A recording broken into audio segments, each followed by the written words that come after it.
سامعین سے گزارش کی جاتی ہے کہ ہمارے سارے چینلز الیکونٹ ادب ایکسٹراز، سوارڈ آف حق چینل اور اتحاد الانصار چینل میں جن آڈیو بکس اور سیریز کو مکمل کیا جا چکا ہے، ان سب کا مطالعہ ہمارے پلے لسٹ سیکشن سے کریں اور ان آڈیو بکس اور سیریز کو آپ اپنے دوست و احباب میں شیئر کرتے رہیں، اور ہمارے سوشل میڈیا پلیٹ فارمز کے لنکس ڈسکرپشن میں دیے گئے ہیں، ہمیں سبسکرائب اور فالو ضرور کریں۔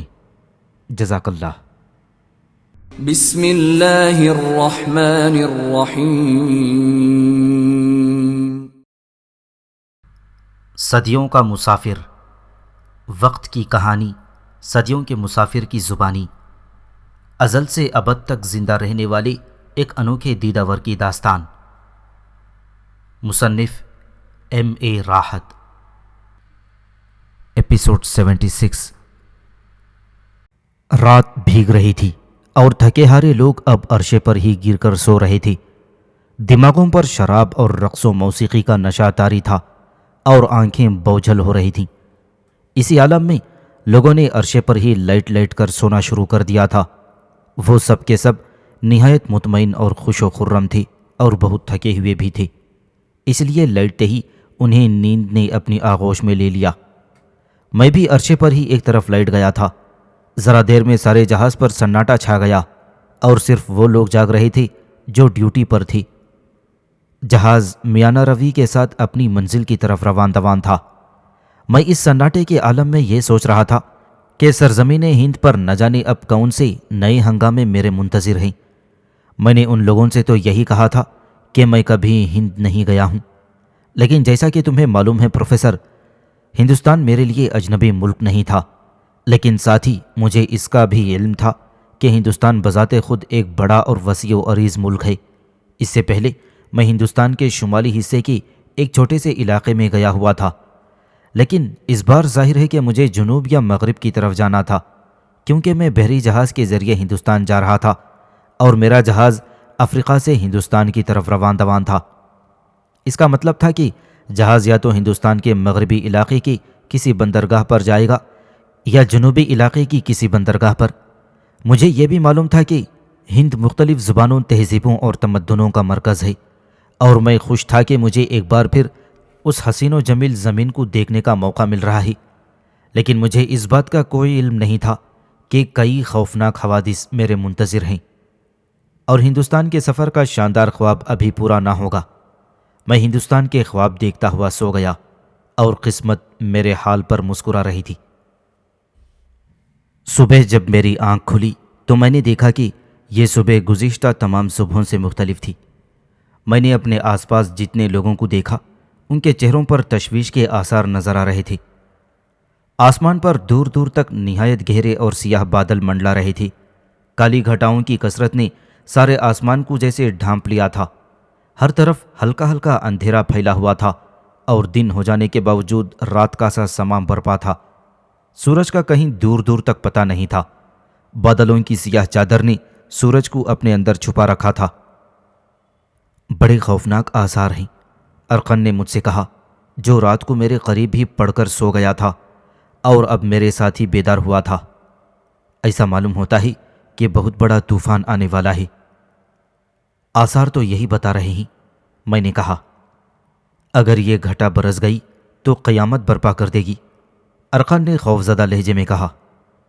یہ بھی ہو سکتا ہے کہ تیز ہوائیں ان بادلوں کو اڑا کر یہاں سے کہیں دور لے جائیں، میں نے کہا۔ کاش ایسا ہی ہو، ارقن نے کہا، لیکن آثار ایسے نظر نہیں آ رہے ہیں۔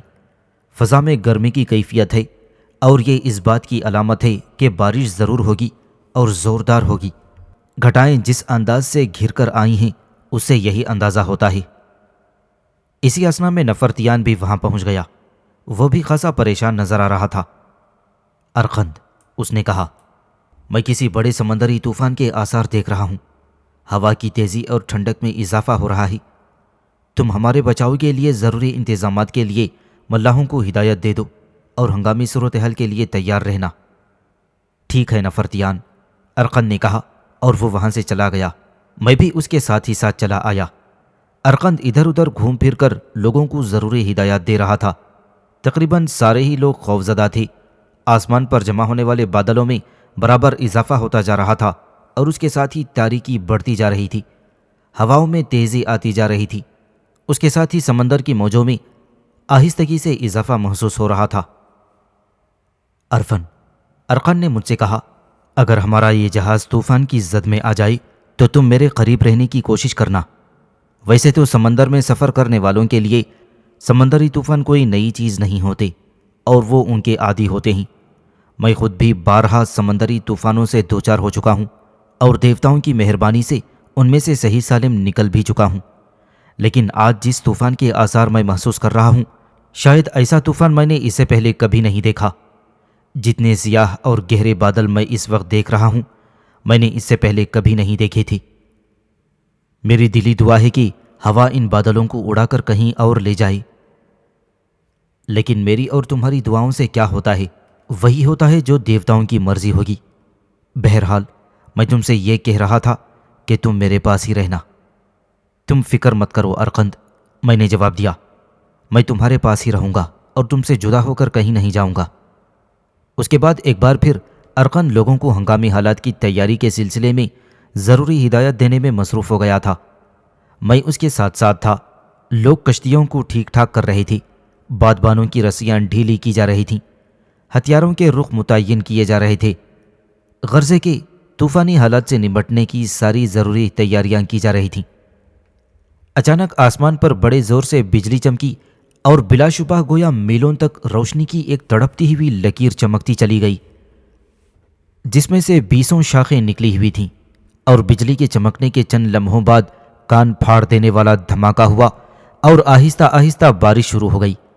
ہوا میں تیزی آ گئی اور اس کے ساتھ ہی سمندر کی لہروں کا شور بڑھتا گیا۔ دیکھتے ہی دیکھتے بارش میں تیزی آتی گئی۔ شروع میں یہ بڑا دلچسپ اور خوبصورت منظر تھا۔ دور دور تک فضا دھواں دھواں ہو رہی تھی۔ ہر طرف بارش کے دھویں کے علاوہ اور کچھ نظر ہی نہیں آیا تھا۔ نیچے سمندر میں پانی تھا اور اوپر بادلوں سے پانی برس رہا تھا۔ آسمان کہیں دکھائی نہیں دے رہا تھا۔ سیاہ بادلوں کی چھلنیوں سے پانی کے فوارے ابل رہے تھے۔ زیادہ تر لوگ جہاز کے عرشے پر جمع تھے اور بارش کا منظر دیکھ رہے تھے، لیکن دم بدم بڑھتی ہوئی تاریکی اور تیز ہوتی ہوئی بارش کی وجہ سے ان کے چہروں سے پریشانی جھلک رہی تھی۔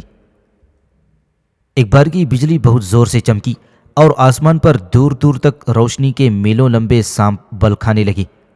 اس کے ذرا دیر بعد ایک نہایت زوردار دھماکہ ہوا۔ اس کے بعد تو جیسے بجلی چمکنے اور دھماکے ہونے کا ایک سلسلہ شروع ہو گیا۔ یوں لگتا تھا کہ گویا بجلیاں آج اپنے دل کی ساری حسرتیں نکال دیں گی۔ ایک بارش بہت تیز ہو گئی اور اسی کے ساتھ ہواؤں میں بھی تیزی آ گئی تھی۔ ہواؤں میں تیزی آنے کے ساتھ ساتھ سمندر کی موجوں کی طوفانی کیفیت میں بھی اضافہ ہوتا چلا جا رہا تھا اور جہاز کے بادبانوں کو بار بار درست کیا جا رہا تھا، لیکن تیز ہوا پھر انہیں بے ترتیب کر کے چلی جاتی۔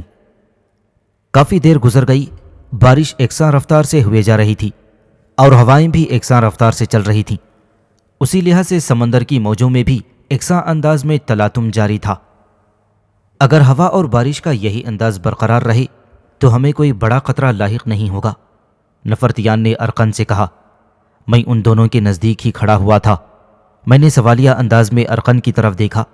ارقن نے نفرتیان کی بات کا آرمینی زبان میں ترجمہ کیا۔ لیکن اس بات کی کوئی ضمانت نہیں ہے کہ بارش اور ہوا میں اضافہ نہیں ہوگا، ارقن نے کہا۔ ظاہر ہے، نفرتیان نے کہا، ہم قضاء و قدر کی قوتوں کے معاملات میں بھلا کیا دخل دے سکتے ہیں؟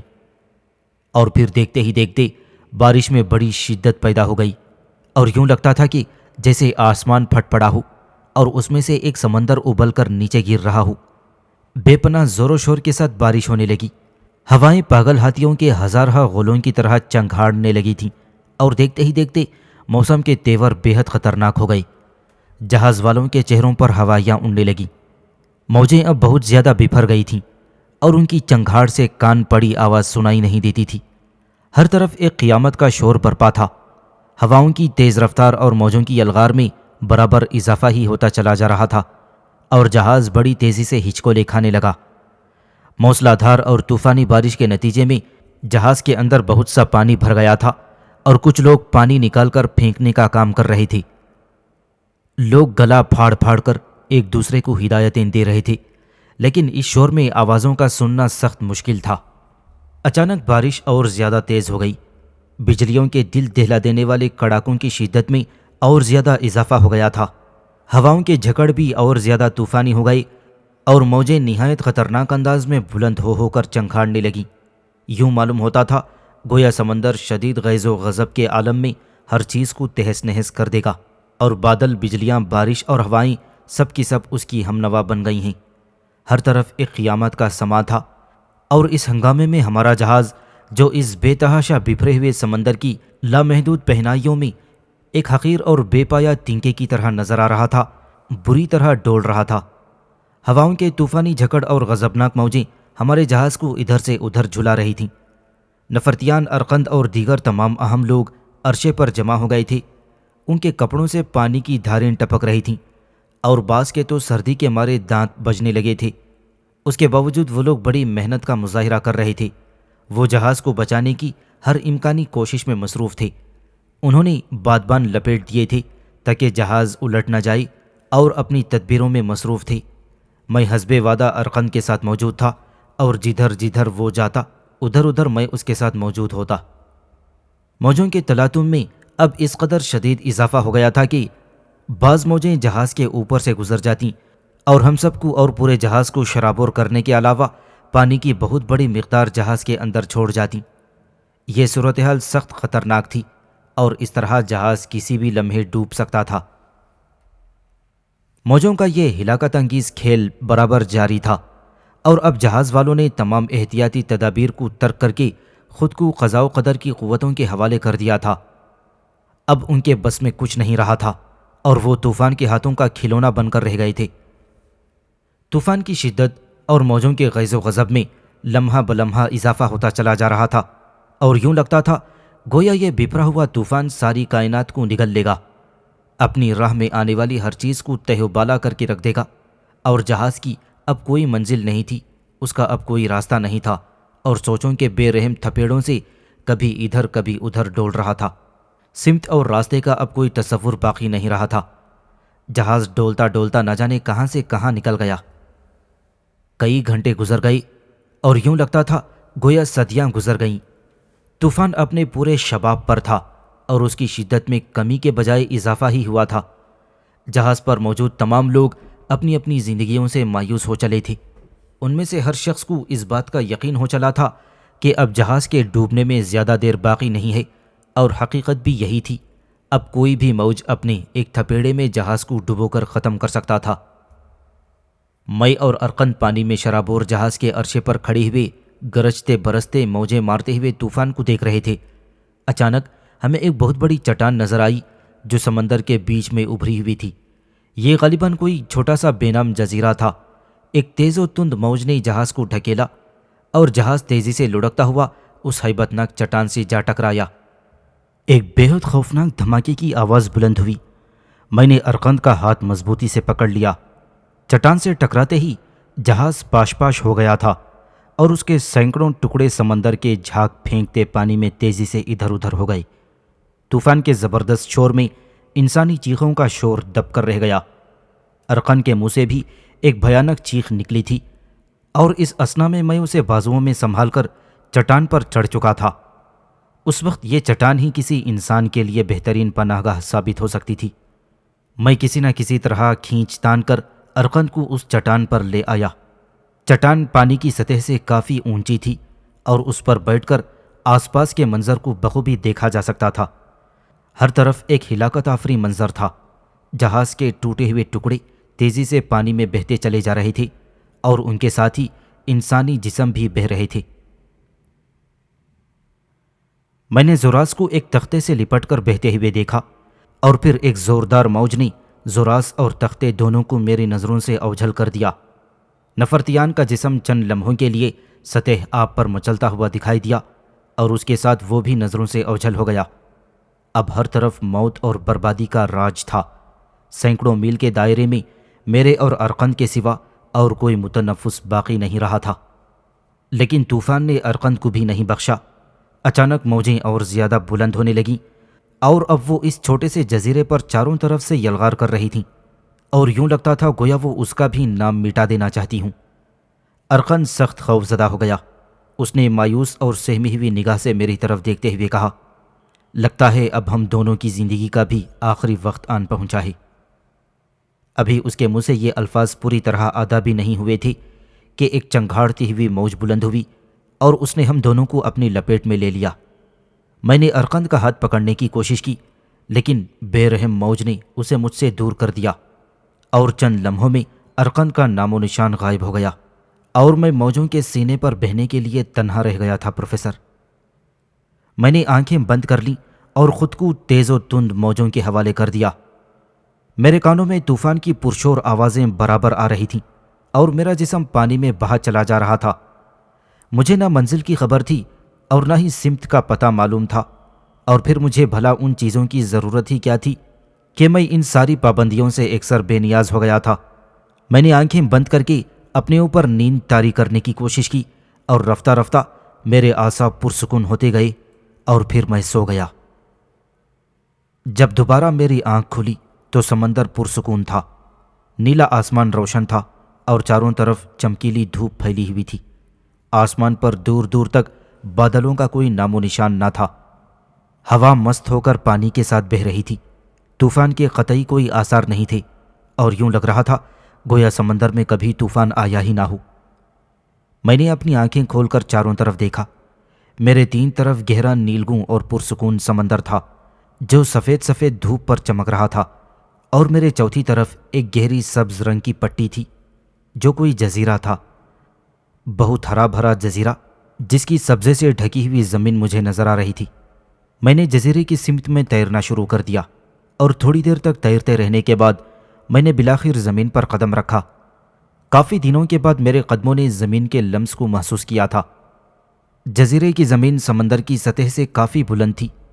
میں نے جزیرے کے اوپر پہنچنے کے لیے چڑھائی چڑھنا شروع کر دی اور تھوڑی دیر کے بعد میں اوپر پہنچ گیا۔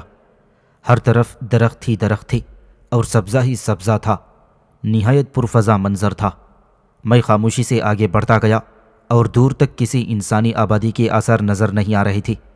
اس سے میں نے یہ اندازہ لگایا کہ یہ ایک غیر آباد جزیرہ ہے۔ اچانک درختوں کے ایک جھنڈ کے پیچھے مجھے پانی گرنے کی آواز سنائی دی۔ میں نے بغور اس طرف دیکھا۔ ایک پہاڑی چشمہ تھا جس کا پانی اوپر سے نیچے گر رہا تھا، اور اس پانی میں ایک نہایت حسین و جمیل عورت کھڑی نہا رہی تھی۔ اس پراسرار ماحول میں وہ کسی جل پری کی مانند نظر آ رہی تھی۔ وہ عورت نہایت حسین و جمیل ہونے کے علاوہ بڑی دراز قد اور صحت مند تھی۔ وہ عام عورتوں کے مقابلے میں بڑی غیر معمولی حد تک طاقتور اور توانا تھی۔ اس کا قد مردوں کی طرح لمبا اور جسم بھی کافی بھاری بھرکم تھا، لیکن اس بھاری پن کے باوجود وہ بے حد حسین نظر آ رہی تھی۔ اس کے خد و خال نہایت درجے دلکش تھے۔ لمبے لمبے ریشمی سیاہ بال اس کے کمر تک پھیلے ہوئے تھے اور اس کے بدن کا رنگ کندن کی طرح چمک رہا تھا۔ جس پہاڑی چشمے کے نیچے وہ کھڑی نہا رہی تھی، وہاں پانی اوپر سے نیچے کی طرف گر رہا تھا اور پتھروں پر پانی گرنے کی وجہ سے فضا میں پانی کا دھواں جیسا پھیلا ہوا تھا۔ پانی کے اس ہلکے ہلکے دھوئے میں وہ عورت کسی طلسماتی کہانی کا ایک حصہ معلوم ہوتی تھی۔ وہ اس قدر سکون اور اطمینان کے ساتھ نہا رہی تھی گویا اسے کسی کی بھی مداخلت کا کوئی خطرہ نہ ہو۔ میں نے آس پاس اور دور دور تک نظریں دوڑائیں اور کوئی ذی روح نظر نہیں آیا۔ مجھے بڑا تعجب ہوا کہ اس ویرانے میں یہ اکیلی عورت کس طرح رہتی ہے۔ لیکن یہ اکیلی نہیں ہو سکتی، میں نے سوچا۔ ضرور یہاں اور لوگ بھی آباد ہوں گے۔ اس جزیرے میں کوئی بستی ہونی چاہیے۔ ضرور یہ عورت اس بستی کا ایک حصہ ہوگی۔ شاید وہ اکیلے ہی نہانے کے لیے یہاں چلی آئی تھی۔ عورت کی نظر اب تک مجھ پر نہیں پڑی تھی۔ غالباً وہ اتنی مطمئن اور پرسکون تھی کہ اسے یقین تھا کہ وہاں کوئی نہیں آ سکتا۔ وہ اطمینان سے نہانے میں مصروف تھی۔ میں ایک چھوٹے سے ٹیلے کی آڑ میں بیٹھا اسے دیکھ رہا تھا۔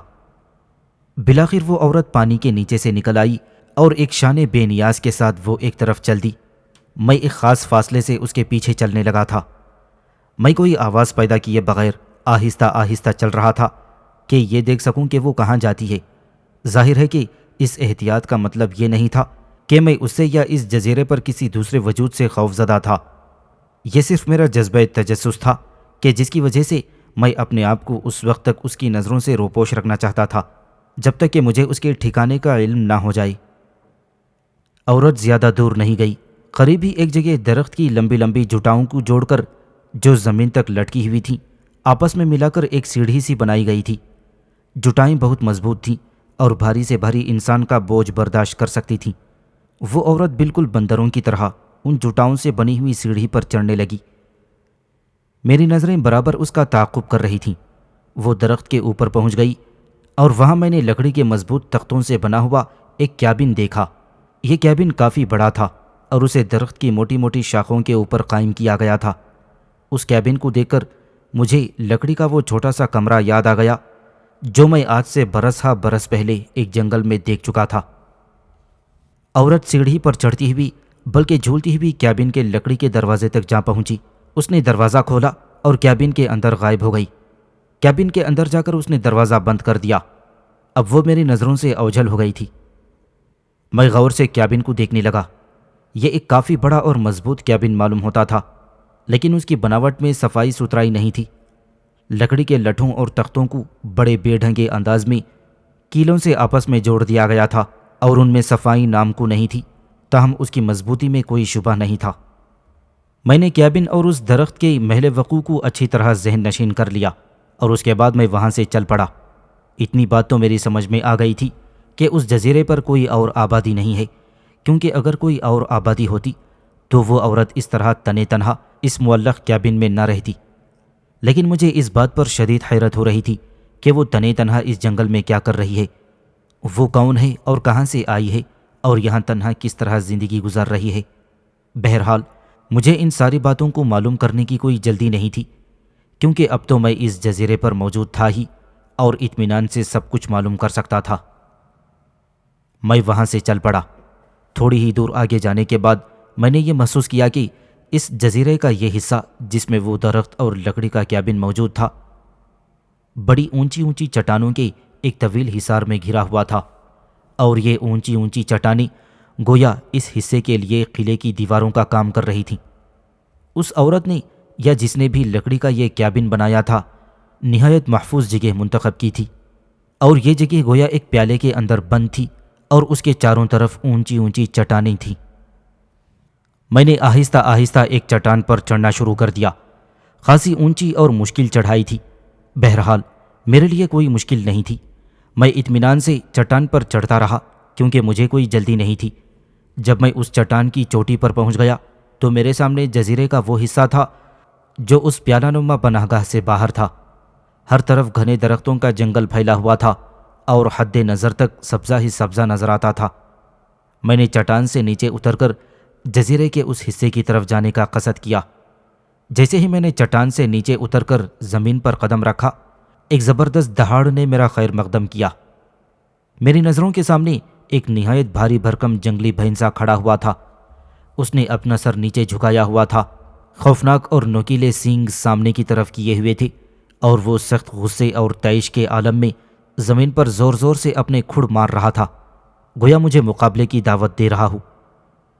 میں اس وقت اس قسم کی کسی مہم کے موڈ میں نہیں تھا، اس لیے میں نے کترا کر ایک طرف نکلنے کی کوشش کی، لیکن بھینسے کو میری یہ صلح پسندی بالکل پسند نہیں آئی۔ اس نے ایک اور ڈراؤنی آواز نکالی اور دوبارہ میرا راستہ روک لیا۔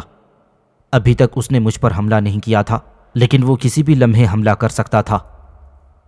میں آہستہ آہستہ پیچھے ہٹنے لگا تاکہ خود کو بھینسے کی زد سے بچا سکوں، لیکن بھینسے کو میری پسپائی بھی منظور نہیں تھی۔ اس نے اچانک ہی ایک زوردار گرج کے ساتھ مجھ پر حملہ کر دیا۔ اس نے اپنے سینگ نیچے کی طرف جھکائے ہوئے تھے، سیدھا میرے پیٹ کا نشانہ لیا اور تیر کی طرح دوڑتا ہوا میرے پیٹ کی طرف لپکا۔ اب میں مجبور ہو گیا تھا کہ اس کے حملے کا جواب دوں، چنانچہ میں نے اس کے دونوں سینگوں کو فضا میں ہی پکڑ لیا اور ایک جھٹکے کے ساتھ وہ رک گیا۔ اس نے زور لگا کر اپنے سینگوں کو میری گرفت سے آزاد کروانا چاہا، لیکن اب سب کچھ بیکار تھا، اس کی موت آ گئی تھی۔ اس نے کافی زور لگایا، لیکن میں نے اس کے سینگوں کو آزاد نہیں کیا، بلکہ سینگوں کو پکڑے پکڑے اس کی گردن کو ایک اتنے زور کا جھٹکا دیا تھا کہ اس کی گردن ٹوٹ گئی اور وہ ایک زبردست کرراہ کے ساتھ زمین پر گر گیا۔ میں نے اس کی گردن کو 2-4 جھٹکے اور دیے اور وہ بالکل الگ سی ہو کر جھولنے لگی۔ صرف کھال کے ذریعے وہ اس کے جسم سے جڑی ہوئی تھی، ورنہ اس کی ہڈیاں الگ ہو گئی تھیں۔ بھینسا بے بس اور بے دم ہو کر زمین پر ڈھیر ہو گیا۔ اور میں نے اس کے دونوں سینگ چھوڑ دیے۔ اس کا جسم کافی دیر تک پھڑکتا رہا اور بالآخر بالکل ساکت ہو گیا۔ میں کچھ دیر تک وہاں رکا رہا اور اس کے بعد آگے روانہ ہو گیا۔ میں کچھ ہی دور گیا ہوں گا کہ ایک خوبصورت نیل گائیوں کا ایک پورا غول کا غول میری نظروں کے سامنے سے گزرا۔ میں انہیں دیکھتا رہا، وہ آگے جا کر ایک طرف کو غائب ہو گئیں۔ اچانک کوئی بھاری سی چیز پیچھے سے میری گردن پر اتری۔ اس نے میری گردن کے گرد جیسے ایک بہت ہی موٹا رسہ ڈال دیا ہو۔ ایک بہت بڑا اژدھا تھا جو ایک درخت سے سیدھا میری گردن پر اترا تھا اور اب میری گردن کو اپنی گرفت میں کرنے کی کوشش کر رہا تھا۔ اگر میری جگہ کوئی اور ہوتا تو پروفیسر اس وقت تک اس کی گردن سرما ہو گئی ہوتی، لیکن میں نے بڑے اطمینان سے ہاتھ بڑھا کر اسے پکڑ لیا اور اپنی گردن کو اس کی گرفت سے نکال کر اسے زمین پر پٹک دیا۔ اس کے زمین پر گرنے کے بعد میں نے اس کا جائزہ لیا۔ وہ ایک بہت ہی لمبا اور بھاری بھرکم اژدہا تھا۔ میرے زور سے زمین پر پھینکے جانے کے بعد وہ بہت ہی آہستگی کے ساتھ رینگتا ہوا ایک طرف کو غائب ہو گیا۔